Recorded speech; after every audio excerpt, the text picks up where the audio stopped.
Deuxièmement, oui, paix à son âme, au professeur Paty.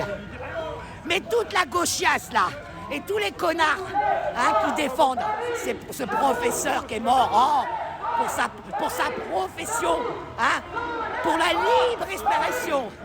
À quel moment ces salopes, parce qu'il n'y a pas d'autre terme, là je suis vraiment furax, ça aurait bien.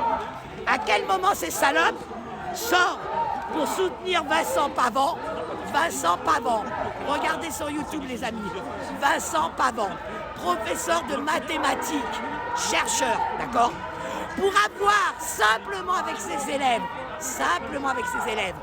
discuter des chiffres de ce qu'il donne à la télé, puisque c'est un mathématicien, donc les chiffres il s'y connaît, donc pour avoir discuté là-dessus, et pour avoir refusé justement, lui il a porté ses couilles, et là je m'adresse à tous les professeurs de mes deux là, la bonne gauchiasse, ce prof là, pour avoir justement refusé le masque, il a été mis à pied, d'accord, grand professeur qui a été mis à pied.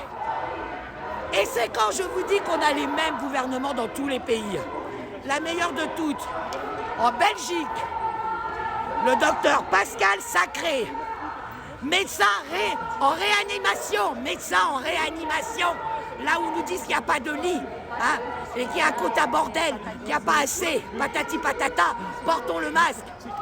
Lui, pour avoir aussi fait son blog, à part de son boulot, mais pour avoir fait son blog, le 20 octobre, donc lui il était à l'hôpital, le grand hôpital de Charleroi, il travaillait là-bas depuis 9 ans, 17 ans de carrière. Pour avoir dénoncé justement cet enfumage de Covid-19, il a été licencié. Voilà, et c'est en Belgique. Alors vous allez me dire, oui, mais c'est en Belgique. On a les mêmes en France. Raoul, l'ordre des médecins, Louis Boucher, Perron, on lui a fait fermer carrément son hôpital. Quand est-ce qu'on va comprendre ça? D'où on est dans un pays de droit. Donc la libre expression pour les putains de professeurs, quand c'est pour salir les musulmans, quand c'est pour cracher sur le Coran et tout ce qui va avec. Là, t'as le droit de parler. Là, oh là là, il faut les laisser parler. Mais par contre, quand c'est un professeur qui dénonce les chiffres et l'enfumage des masques, là c'est normal qu'on le sacrifie. C'est normal qu'on le met en bas, au bas de son travail, qu'on le lâche. Et aucun professeur ouvre sa putain de gueule. Voilà dans quoi on en est, dans quelle France on est. C'est ce que j'ai dit, Nadia. Mais si ça ce me professeur dégoûte. avait osé débattre de la liberté d'expression en prenant comme exemple la politique de Macron, les mensonges du Covid, là, il n'y a pas de problème. Il serait fait virer de son boulot, il n'aurait eu aucun soutien. Par contre, il aurait eu encore sa tête. Et là, ce mec-là, et là, ce professeur, voilà, parce qu'il dénonce les aberrations. On est bien dans une politique, mais à un niveau où, je veux dire, il se cache même plus. Et c'est pour ça, d'ailleurs, que je viens faire les médias.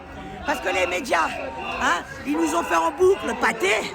À quel moment ils nous parlent de ce professeur qui est en train de se faire limoger parce qu'il a eu le malheur de remettre en question les chiffres que Véran et toute sa clique nous donnent. D'accord? Et vous appelez ça la libre expression, mais c'est un foutage de gueule. Donc là, je dis stop.